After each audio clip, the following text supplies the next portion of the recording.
তো এখন দুপুরবেলা, আমি দুপুরের থেকে আজকে ব্লগটা শুরু করলাম।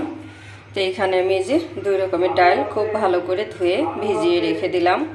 এখানে পেঁয়াজ কুচি করে নিয়েছি, এখানে আলু কেটে পানির মধ্যে ভিজিয়ে রেখেছি। তো এখন আমি এগুলা এইভাবে সব রেখে গোসলে যাব। গোসল নামাজ শেষ করে এসে তারপরে রান্না শুরু করব। এখানে আমি ডাল ভিজিয়ে রেখেছি 2 রকম। আমি এখানে পাতলা খিচুড়ি রান্না করব, নরম খিচুড়ি। আসসালামু আলাইকুম, কেমন আছেন আপনারা? আশা করি ভালো আছেন। আমরাও আলহামদুলিল্লাহ সুস্থ আছি, ভালো আছি। তো এইভাবে রেডি করে রেখে দিলাম, একটু আগায় রাখলাম যে গোসল নামাজ শেষ করে খুব তাড়াহুড়ো করে রান্নাটা শেষ করতে পারি। তো চলে আসলাম রান্নায়। এইখানে আমি যে ছোলা রান্নাটা বসিয়ে দিয়েছি, আর এখানে যে টমেটো ফ্রোজেন করা ছিল আমি এখন ছোলার মধ্যে এটা দিয়ে দিলাম।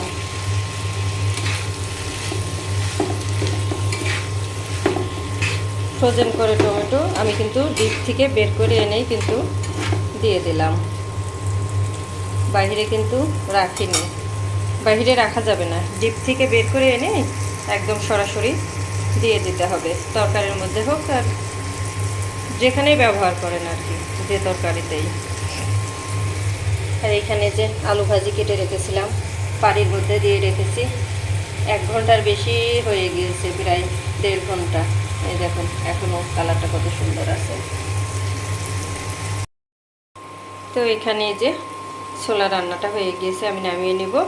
আমি কিন্তু ধনিয়া পাতা কুচিও দিয়ে দিয়েছি। তো এইখানে আমি এই যে আলু ভাজিটা করে নিচ্ছি।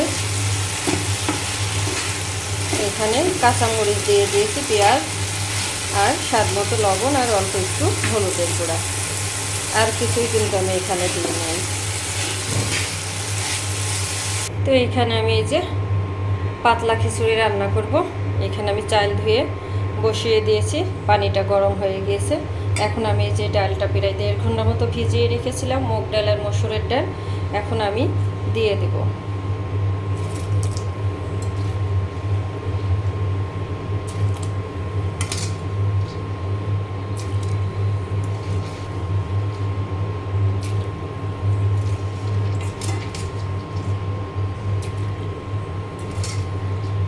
সবগুলো আমি এইভাবে দিয়ে দেব, দিয়ে ভালো করে এখন সিদ্ধ করে নেব।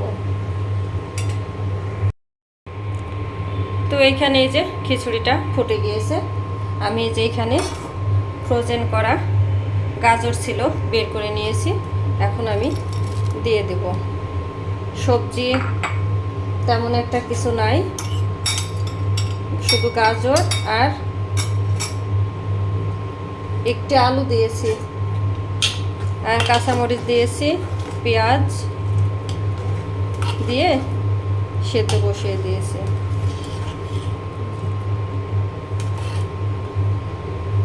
এখন খুব ভালো করে সিদ্ধ করা হয়ে গেলে তারপর আমি বাকি মশলা দেব।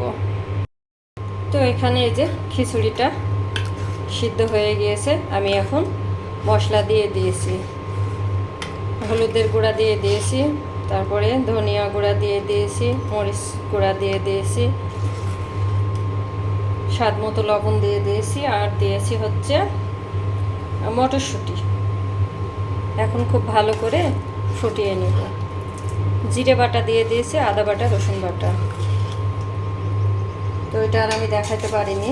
আর এখন দিয়ে দেব ফ্রোজেন করা টমেটো।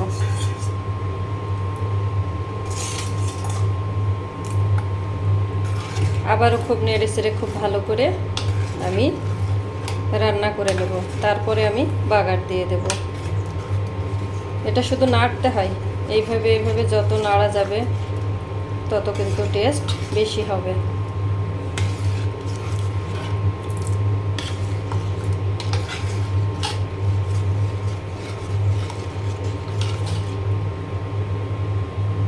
এখানে আমি খিচুড়ি এই যে নামিয়ে নিয়েছি, আর এইখানে যে বাগারের জন্য তেল দিয়ে দিয়েছি।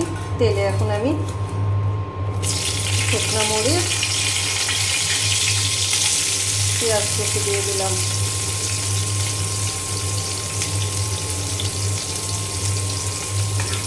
খুব ভালো করে ভেজে নেব।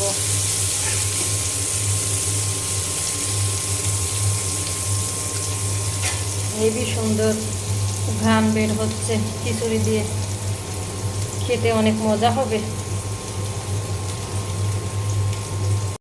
এখানে এই যে পেঁয়াজ ভাজিটা হয়ে গিয়েছে, আমি এখন খিচুড়ি বসিয়ে দিয়েছি, খিচুড়ির মধ্যে দিয়ে দেব।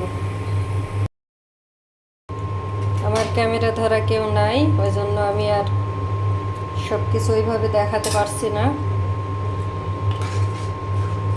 এটা সরিষার তেল দিয়ে বাগার দিলে বেশি মজা হয়, তো আমার সরিষার তেলটা নাই, শেষ হয়ে গিয়েছে।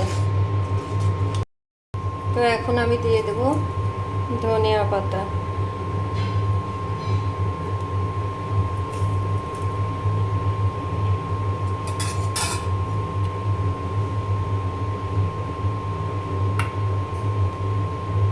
তো এখন আমি চুলাটা বন্ধ করে দেব।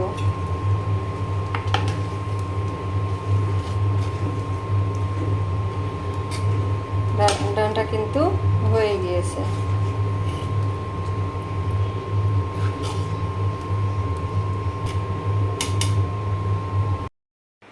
তো আজকে আর কোনো ভাজা পোড়া করে নাই, এইখানে যে শুধু ছোলা, শসা, খেজুর আর আঙ্গুর নিয়ে নিয়েছি, আর এখানে তো যে শরবত বানিয়ে নিয়েছি। আর খিচুড়ি খাবো, যেহেতু খিচুড়ি খাবো এই জন্য ভাজা পোড়া কিছু করিনি। যদি ভাজা পোড়া খাই তাহলে আর খিচুড়ি খেতে ভালো লাগবে না।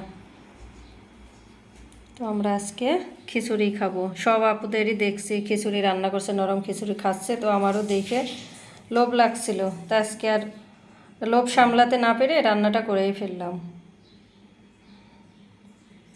তো ভিডিওটি আমি আজকে এখানেই শেষ করব। যদি ভালো লাগে চ্যানেলটি সাবস্ক্রাইব করে লাইক, কমেন্ট, শেয়ার করবেন। আর ভিডিও দেখা শুরুতে প্লিজ একটি লাইক দিয়ে ভিডিওটি দেখা শুরু করবেন। আসসালামু আলাইকুম।